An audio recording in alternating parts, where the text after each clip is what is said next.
So we had a really cool launch this week, Abner. I would consider the Google TV Streamer probably one of the biggest products that Google has released for a while because it's going to take over the living room.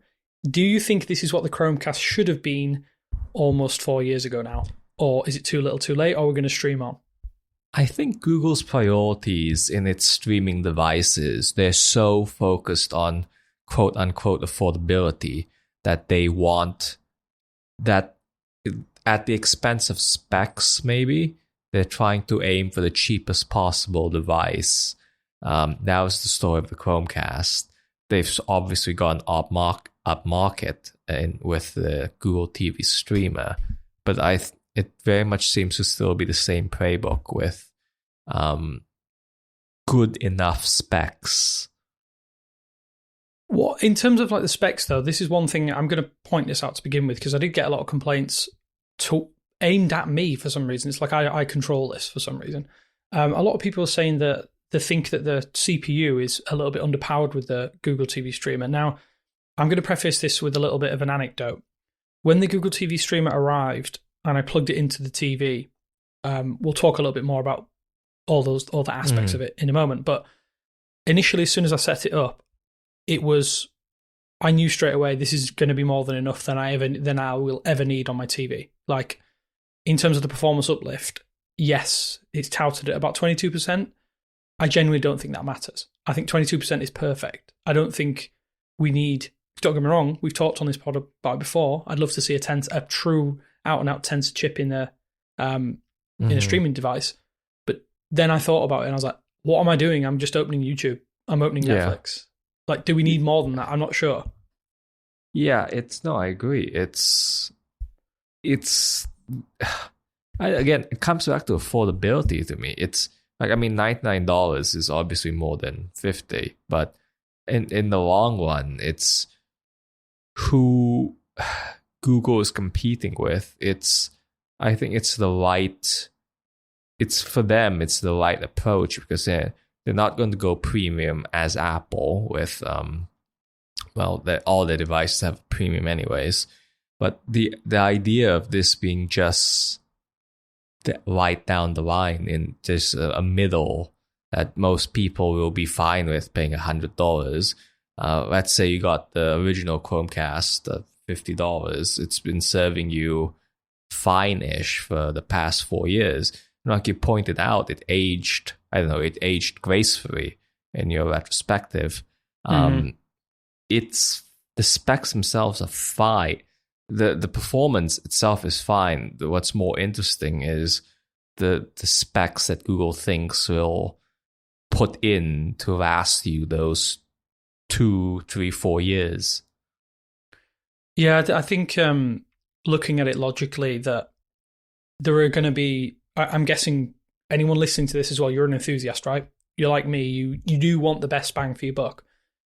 I'm very cautious in suggesting people go out and buy the Google TV Streamer today because, as we know, a lot of these products, they go on sale quite regularly, right? TV streaming devices are a tenner penny. You can get so many for under specific price points. But this is probably going to be, like, I think, a bit like the Chromecast to an extent. Yes, it may be considered underpowered to the competition, but I think that what you're going to be getting is you're going to get day one updates, or you're getting access to Google TV at the forefront of Google TV. You're not just getting. I think that's the value proposition here. It is the software one. You do get it's the flagship platform. It gets features first, and I don't think you can discount that necessarily. Well, before we delve in deeply into Google TV, what do you think of the design? Because I must admit, my interpretation of what it was going to be like before it turned up was very different to when I actually took it out of the box. I want to hear your thoughts. I guess let's touch on dongle versus set-top box for just a second. I'm personally I didn't need the box front and center. I was perfectly fine with a dongle on the back of my TV that I didn't have to interact with. So yeah, that's that. The set-top box itself it's smaller. I think it's smaller than you'd expect once you actually see it in a store or unbox it. Now that so there's this large oval pill-shaped surface, and I'm I've said in the past, I wish there was like tap to cast on the Surface that you could with UWB or NFC with your phone, you can transfer content, but there isn't anything of that. But I guess the other argument is that it's a large cooling surface. I believe Google said that closer to the launch. I wish there was some more intentionality to the design in terms of it's a large surface. Maybe you should be able to do something with the surface. But other than that, it's fine, unassuming enough that it's fine. Yeah, I think I do lament the loss of the true like dongle style where you stick it at the back of your TV, forget about it. I do really I think that's what the Chromecast really excelled at. And in terms of the hardware, it didn't need to look the way it looked, right? The previous generation, it was quite well designed considering it was in terms of visuals compared to some of the other dongles out there. You look at I do have an Amazon Fire TV stick as well for comparative purposes, and actually for the 4OD application, which still isn't on Android TV. So Google, if anyone's out there listening to this, can you please I will drive with you to Channel 4's headquarters and we will demand that we get an Android TV app. But I just think that I do lament the loss of that. I really like the fact that it was all integrated with the HDMI cable. Now, obviously, we know that you don't get a HDMI cable in the box, which I guess it's very much a little bit like you're given half of the key components to make this work. $20, especially if you're upgrading people who previously owned the Chromecast. It's obviously integrated. Do they have a spare HDMI cable out of the gate? And the fact that they're selling one for $20 and they're discounting it by 10 already. It's like it was probably worth it to put it in the box just to have people not complain about it. Yeah, I do think it's weird. And then at the same time, like I noticed this. I mean, this is a side note. My HDMI cables are usually of various color schemes. It would have made more sense if you're going to have something that's going to be sat on top of your TV cabinet and Google wants it to be there. In the press images, there was a white HDMI cable. Well, yes. I'm going to be honest with you. There are very few white HDMI 2.1 cables lying around that are worth buying and also make it so that it will fit in with the rest of the design of the device that you're buying. I find that one a really strange decision. It's almost like maybe they were planning to do it and then didn't, but again, we'll never know, right? Again, I'm going to add that so most HDMI cables are pretty thick. They're like my device, Ben's device, based on where we placed everything. It's the cable lifts the Google TV streamer at an angle, so it's not completely flat at the surface underneath.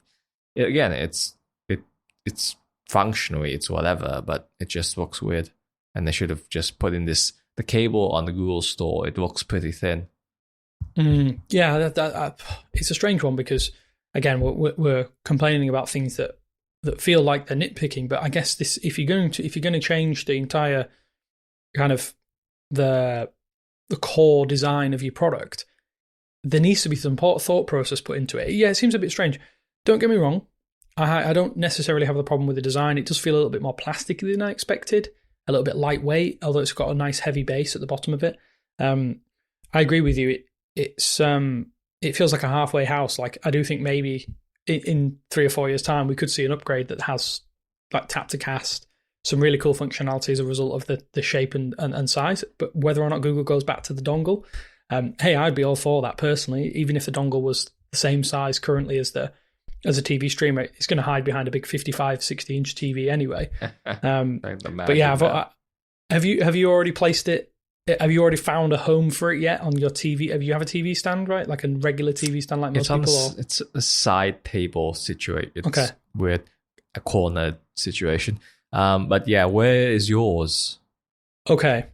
You already know this, so this is not a spoiler for you, but for the listeners out there, I have already thrown it behind the gap in between the wall of because I have my TV mounted to a wall, and I hate cables. I hate seeing cables at the best of times. So it's kind of in a gap. If anyone out there has an LG C series OLED TV, you know what I'm talking about. It has like a really thin portion and then like a big almost base area which is the mounting area of the back of the TV. So I would say there's probably about 1.5 inches, 2 inches at the back of my TV between the wall and where this almost plinth sits. So I've literally just thrown it behind it, tidied up all the cables, and it's hidden from view. And I know that Google gave warnings ahead of time that don't do that because you'll affect the signal and you'll affect how your remote works. I got to say, zero problems so far. It was the home for my NVIDIA Shield TV for a long time, the back of my TV.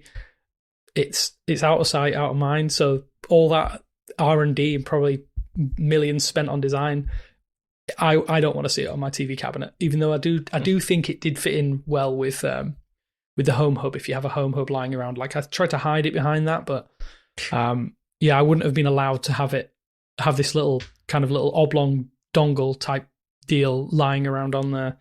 Well, I would say it's my TV cabinet. It's not. It's definitely my girlfriend's. So yeah. It's out of sight, out of mind now, which I suppose is quite good. Yeah. So how about the remote? What do you think of the remote? It's longer. They move the volume buttons. I can get behind that decision. The muscle memory of how they switched the assistant and home button. I'm getting used to it, but I still have to look every time. I don't really. I see the grainy texture on the back more than I fear it. So that's the tiny tweak. And it still wobbles when you put it down. So yeah. I love the new remote. I like the first edition. I thought it was a really good first try at a remote from Google, to be quite honest. Didn't age well though. Like it's like mine, like after 4 years, the battery cover is loose, it's a bit grimy, all that. I have a few dings in mine. Don't get me wrong, I'm keeping my Chromecast in my office TV, so that's going to stay there. So I know you mentioned muscle memory. I'm already having problems with that now because I've tried to relearn it, and every time I go downstairs and use my living room TV with the Google TV streamer, I'm pressing the wrong buttons every time, and I keep reaching for the volume buttons on the side, even though that the increased size is like it makes. Yeah, the button layout. I think the button layout that they've gone for now is a lot better. It makes a lot more sense. I don't know if this smaller remote on the first gen was almost a way to reduce size, maybe reduce cost, because it's a smaller product. You can ship a smaller product for a cheaper. I don't really know. Something like that. But the remote. I think the remote is genuinely one of the most excellent aspects of the entire product this year.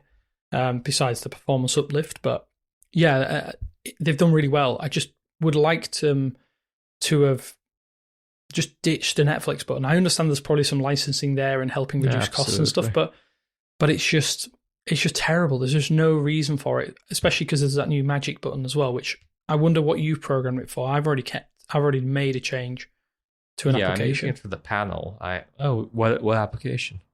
I'm using it for Prime Video, which is even weirder. I know a lot of people probably will, why are you watching Prime Video? But I've set it to that because there's I prefer it for that one rather than feeds and inputs. And obviously during that initial setup process, it asks you if you want to use Google Home. But I just find just pressing the home button, going and controlling it that way is even easier anyway. So, but let's talk about that for a second, actually, because I do think that is arguably the major difference in Google TV this time around that most people will be pleased by. How have you been using Google Home on your TV? It's just light. It's very simple. I'm definitely controlling it more using the home panel than I've used the assistant on the remote ever. So that's a nice upgrade. I do like the consistency in UI. This like home panel is now on Pixel tablet, on Android phones, on even your watch, I'd say. So yeah, it's a nice piece of consistency. Does it do enough for you? I would like to be able to put more buttons on there and more home stuff on there. I think for me, I really like the way that I can turn on the cameras without having to ask it to be casted from a Nest Hub. I like that I can just do it automatically. I like the feed aspect of it. Weirdly, I haven't had a notification yet that someone's been to my door. So even during the review process, I wanted to try it, but we've had such bad weather in the UK that I didn't fancy going out and getting a helper for me to film the video, that they would go out and get absolutely soaked by pressing the button and then having it appear on my TV. That's one thing I'm kind of think will be good, because I'm sure, like many people out there, you're watching a movie at home, you get takeout or takeaway here in the UK. Someone comes to your door, presses the Nest doorbell. Oh, sweet. We know that the guy's here. I think that is going to be really, really good. And I really like that Google is thinking more broadly about how they integrate extra services into Google TV. I know in my review I called it the Big Hub, and I stand by that. I think it is the new version of the Big Hub. And I'm having this thought right now, so bear with me. This might sound crazy. I wonder if that played into the design. So, again, bear with me. You look at the hub style of the Nest Hub and the charging dock for the Pixel tablet, right? They have a screen attached. The plinth that they sit on is very similar in shape, right? Similar in shape and size. Absolutely. I wonder if this is supposed to be like an almost detached version of that. So your TV is right above it, and that's the screen. Is that ridiculous? That's pretty ridiculous, right? I can absolutely see the inspiration. It's. I feel like I need to go back and update my review for that, because that has literally just come to me right now. I can absolutely see that. But yeah, I feel like maybe that's what it is. Maybe that's the thought process behind the entire design, because it did feel weird. Like, where is it going? Where are they going with this little almost wireless charger thing? But yeah, sorry. Back to Google TV. I'm going off on a tangent. I think it's nice to see more integration with the kind of services I wanted to see with the Chromecast. I don't think my Chromecast would be able to, in terms of the power and all of the under the hood lack of power, that for a better word, would be able to do this. There's times when I've used my Chromecast in the last 6 months, and while it has been impressive, and I do think it has aged a lot better than it should have done, there's times when the performance needed an uplift, and I can't imagine how well it would handle some real time, someone pressing a doorbell and showing you the feed. I can't imagine it would be able to do that. But I'm excited to see what's next. How do you feel about the AI summaries? Because this is one thing I actually wanted to hate, if I'm being completely honest. The AI summaries, it's interesting for TV shows. I kind of wish they were on my phone too, the Google TV app or Google Search at this point. Reading something so big, I'm not a fan of that in general. It's not how much I interact with a TV streaming device. That's neither here nor there. But yeah, it's one of the more, I guess, thoughtful, and this is something this is one of the Google TV features that's already rolling out as of Monday to other devices. The Google announced stuff like home panels, doorbell notifications are coming to all Google TV devices over time. And the first one that's doing that is these Gemini summaries that can break down shows, it can show critic reviews, other people's reviews. It can also show content warnings as necessary. How have you been using them?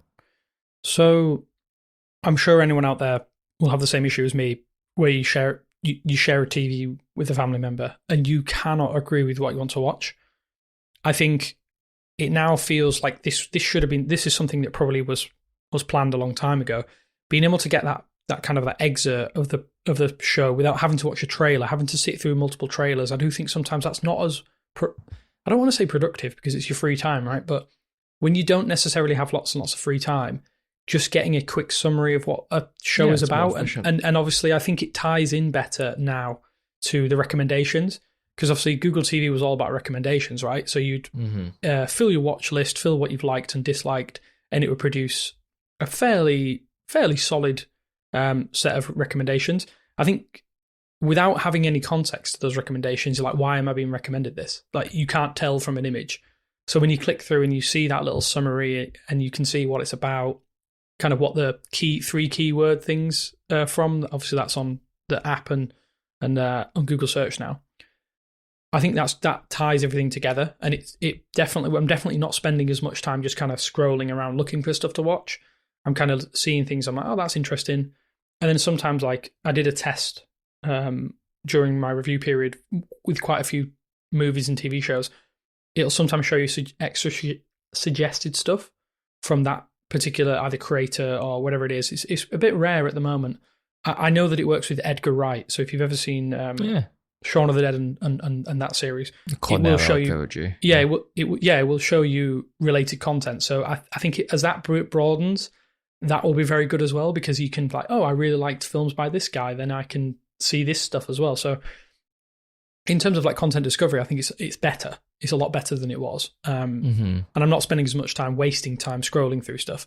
I think a lot of people will do that in Netflix anyway, but this is expedites that to the front before you even go into any application. So kudos to Google for doing it and adding it. But I do think 2-3 years ago, this would have been completely not a game changing. It feels like now it's we have AI, we're going to throw it in. But yeah, I kind of want to see how this develops, because it would be cool to have a content we think you should watch this week kind of thing. Like when stuff gets released, if it knows what subscriptions you have, it could say there's a brand new episode of Game of Thrones or whatever it is, and it's saying you watched this previously, and have a queue. I think that would be kind of cool to see how that develops. But for now, I'm pleased with what they've done with the implementation. Yeah, I just want to ask you a quick question about the other stuff that they've added here in terms of performance and things. How are you finding this? I don't know how deeply you used the Chromecast before. I definitely think that just using the device is exponentially better in terms of just opening apps, closing apps, kind of zooming through the interface, all that kind of stuff. How do you feel about that? It's I think the performance gains I'm seeing is in YouTube. Snappier. It's just snappier in a way that arguably should have been for the past few years, but now that it's here, the difference is appreciable, and I guess it's one of the reasons to upgrade for most people who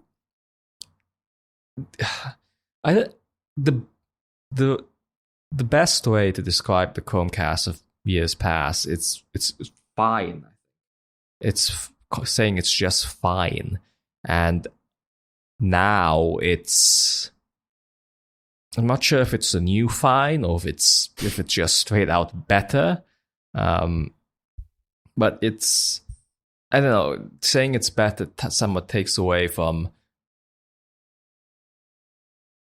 modern. Maybe that's modern is probably the best way to describe it. Yeah, I do think it would have been nice, like I say, to have that performance uplift. But again, going back to what we said at the start, I don't think there's any applications unless you're going to be doing high end gaming, and even then, I think you're probably better off just having a game console. I kind of feel the same about Android gaming in general. Android gaming in general is fine. It's in a really good place if you have a high-end chip. At the end of the day, I would much rather have a Steam Deck or use a dedicated gaming device externally to my phone. I think for this, it would have been nice to have some extra power under the hood, but there are definitely things that you can see automatically. Like I say, whizzing through menus, opening YouTube, even loading YouTube videos seems to be better. I think it stays at 60 hertz a lot better on my TV now, from what I can tell. And obviously, it may not be the latest chipset, but we're getting a lot of extra codecs here as well. So, if you do care about AV1, I think it does H.265 pretty natively as well. But again, I think the Chromecast did that anyway. But there's a few things that really do make a difference to this device, and I think it would have been the dream is a tensor-powered Android streaming device at some point in future, and I don't doubt that will happen. I just think that this was the obvious step. We've had a little bit of a performance uplift, and the RAM is definitely helping. Yeah, Google does things their own way, right? They want to maximize the power available in, say, a mid-range chip versus the high-end one that they know they could put in there. But let's not use the word fine. Let's say it's very competent, because a lot of these devices, I think the size and shape of it helps, because you can have, I know people were complaining in the comment section of my review saying that it's the same chip that's in one of the Fire Sticks from 2021.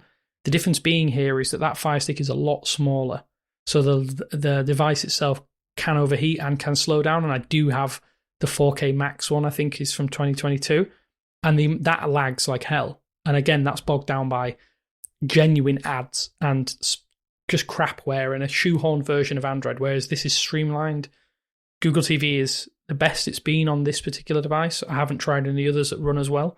Definitely want to try the Walmart on 4K TV Pro box. But again, I'm in the UK, so Walmart devices are hard to come by.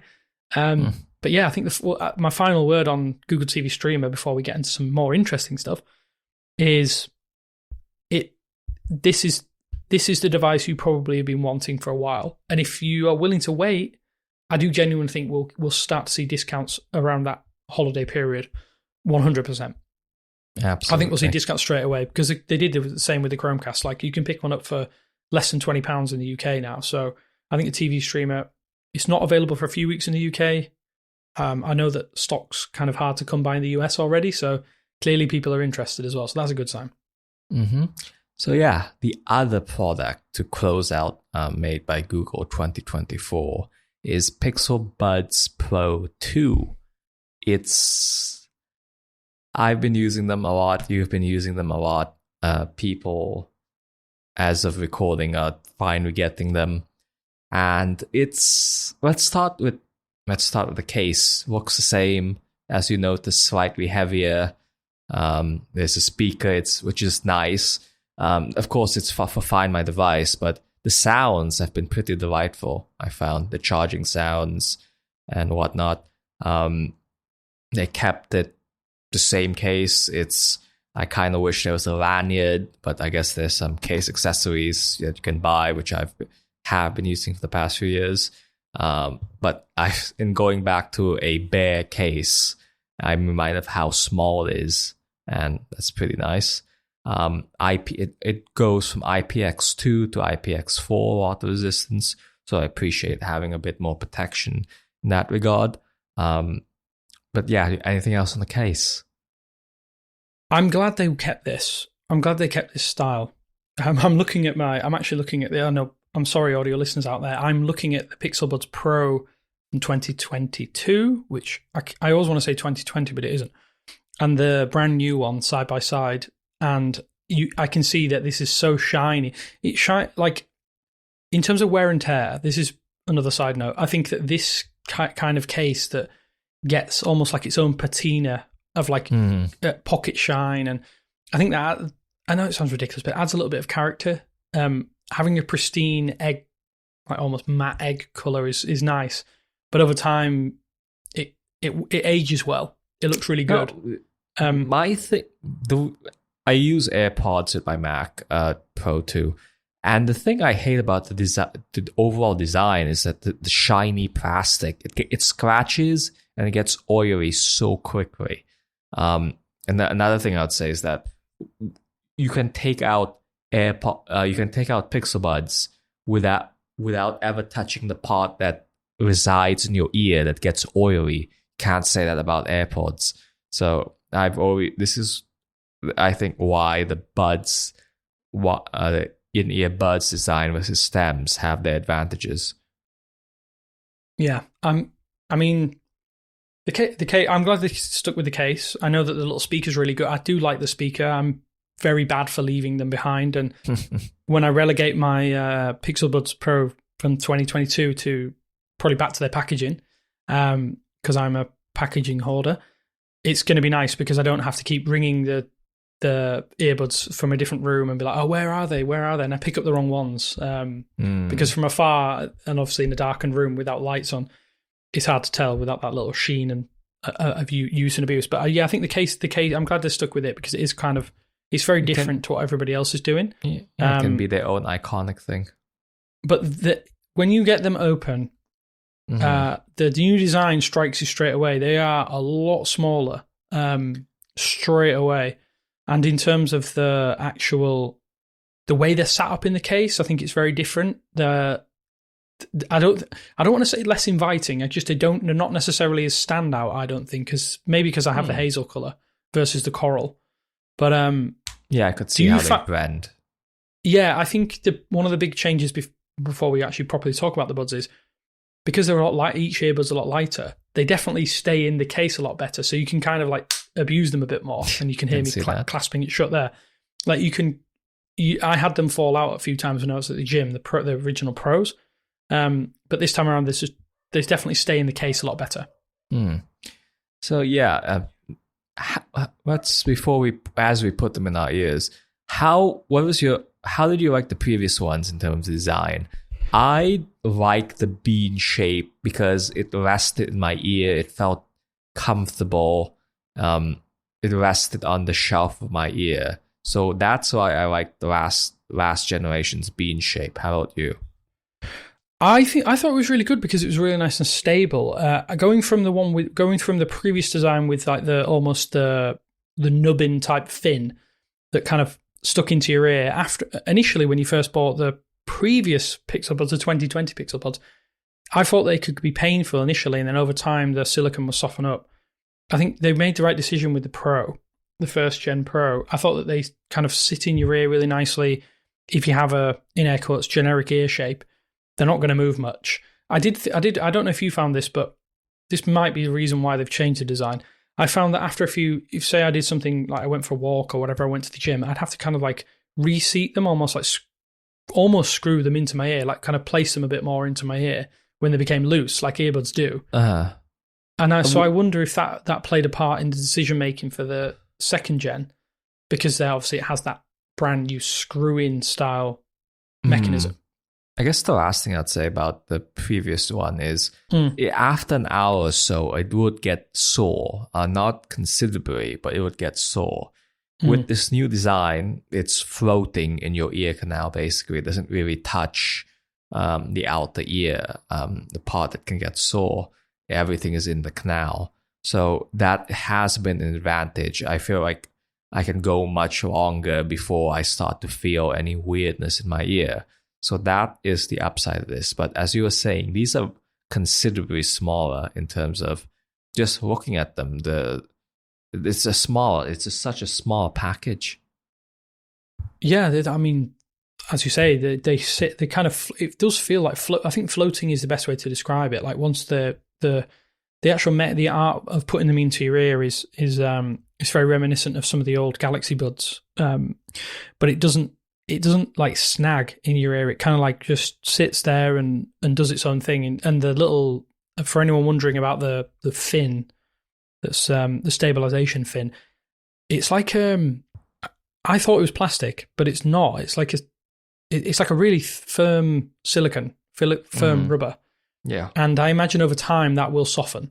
Obviously, with the heat of your body going in and out of your ear, it's going to soften over time. And so that will probably, in theory, make them more comfortable, almost like you wear them in. But I definitely find that, like you, I don't tend to wear earbuds for longer than 35, 40 minutes at a time. But even after that period, I haven't had any desire to take them out of my ears, whereas I would with any other earbuds.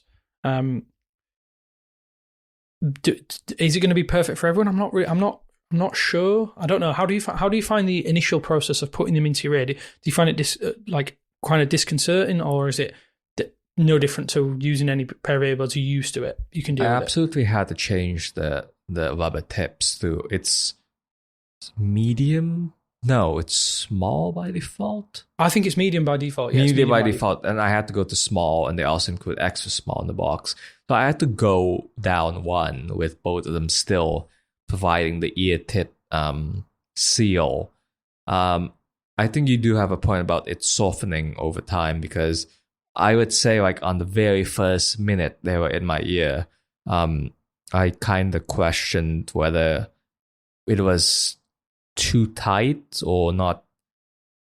Yeah, whether it was too tight. And when I went one size down, I was still not sure, and I was debating going down to extra small, but I stuck it out with small for a bit, and it's normal. It's grown fine. How are these in terms of in-ear stability? Do they fall out of your ear, or what's the situation there? No, I have put them through the paces, to be fair, because most of the time when I'm at the gym, I prefer over ears, because obviously I just prefer that. And I'm using a really old pair of Bose QC 35-2s. Gym headphones. Because still using micro USB, which is a nightmare.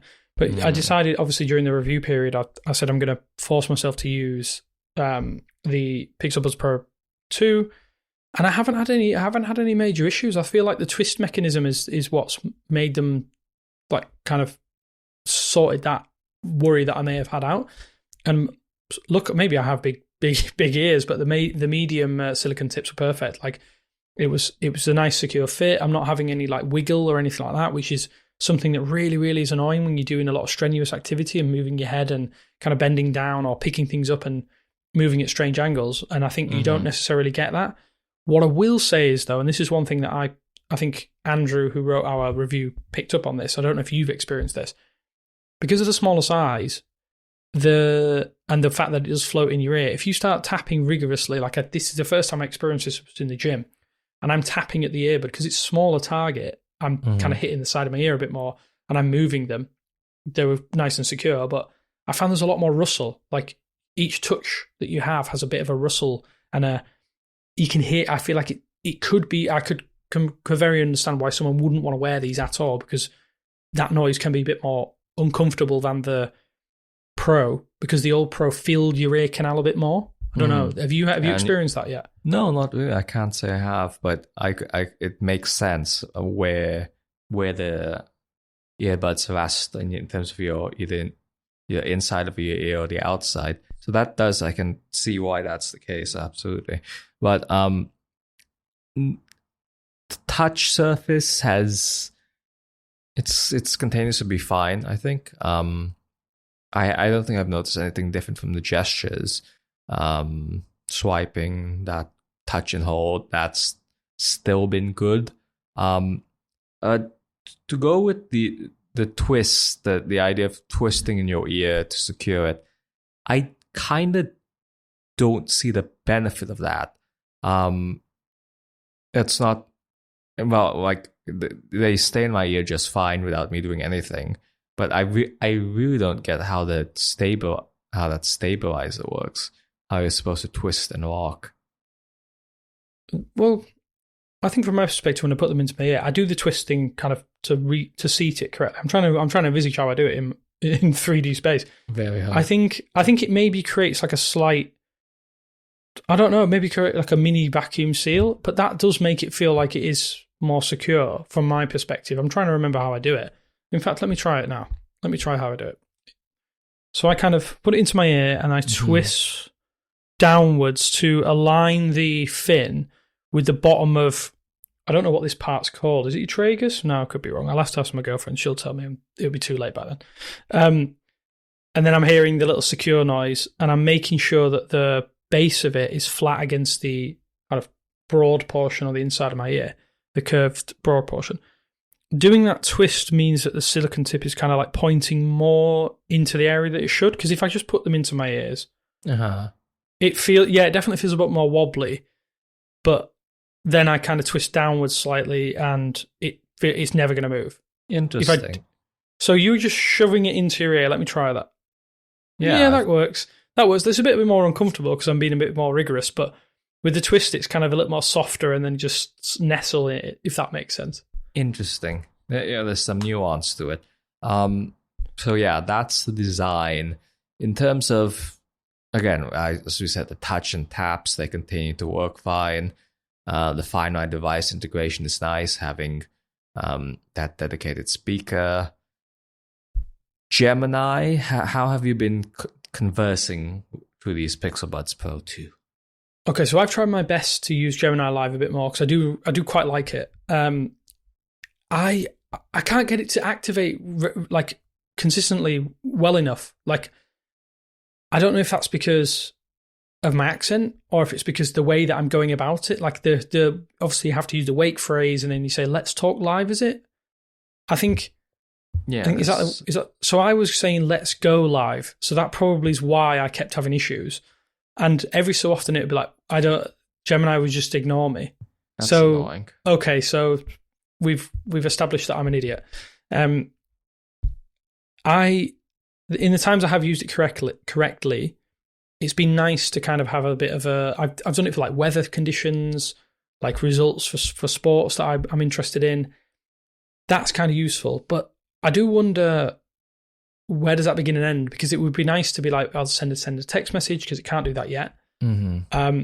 can it check your calendar? I'm not sure if it can No, check my calendar. I don't put things in my calendar anyway, so I'm a pen and paper calendar guy.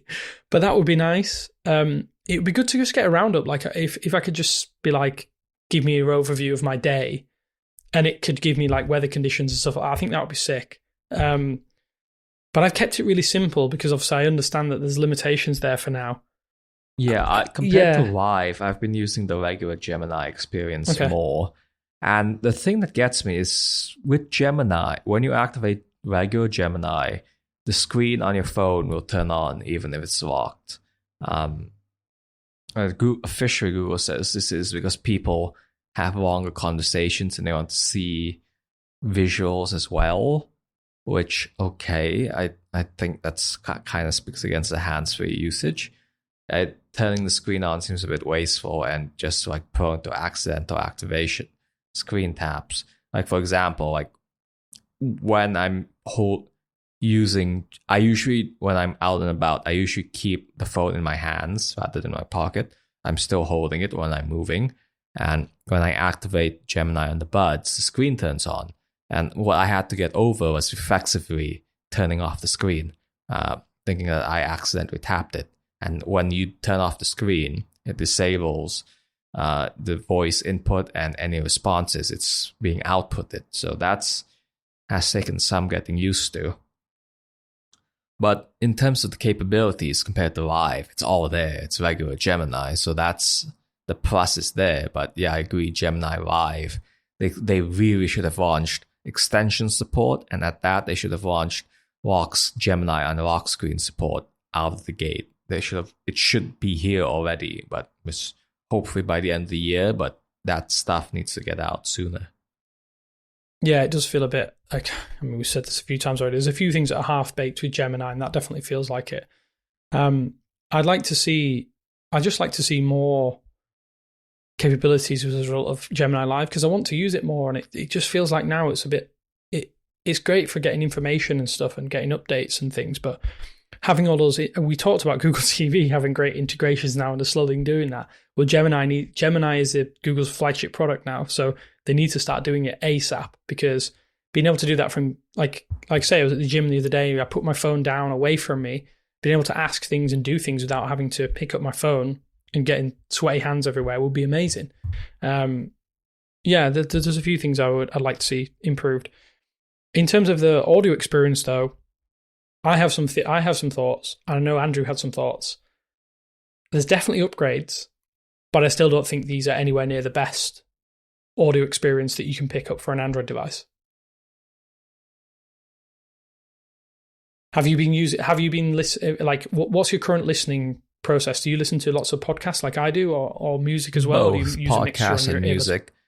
The thing I've noticed is, what do you think of transparency first, actually? Transparency is absolutely excellent. I genuinely think it might be the best. I think it might be. Have you had a great... It literally feels like I'm not wearing anything. That's I don't know. I feel very high praise.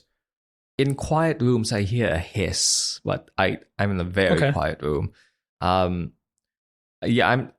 still not a fan of transparency in general. I just turn off the all of that. I just turn off the noise control. So yeah, that's where I am. Same with AirPods. I feel like I hear well enough with everything turned off. But in terms of the audio quality, it's not a drastic upgrade. It's not the best in the market, like you were saying, but I think it being fine for most people is where I'd put it. Yeah, I think I hate to say casual listener, but I think a casual listener is going to be very, very happy with the audio. One thing I would say is the mic. I don't think the mic is improved, but I just don't think it's that great. I think that obviously because it's so far away and that they can try and have conical sound input, I just don't think it's going to be anywhere near as good as a stem style. If you really need to make lots of phone calls, don't think these are going to be the products for you, because that little tiny bud. I think this is more of an inconspicuous listener, someone who wants to have audio on the go and maybe has doesn't want something huge in their ears all the time. And the comfort element's good. The battery's incredible as well. I think that the battery it's pretty is good. Insane. And especially if you've been using Pixel Buds Pro from the start, Like there's an upgrade in just getting a fresh battery. Yes, definitely. I haven't charged mine yet. I've had them for nearly a week or so, and maybe longer, and I haven't actually charged them yet.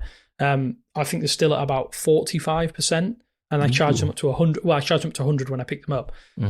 But yeah, like I haven't been doing any mammoth 8-hour sessions, but I've done like an hour and a half, 2 hours at a time, and it's barely touched the battery. We're hitting like nowhere near like 50%. So, and that's on the earbuds. So I think the Pixel Buds Pro 2 were incredible for battery. They were better than Google's estimates in my testing at launch. I don't know what has happened. I don't listen to them as much now because I have other preferred products that I've been using, but they're still impressive. And I think if you care about battery life, these are definitely among the best. So while I don't think the audio is necessarily the best, the lifespan is genuinely incredible.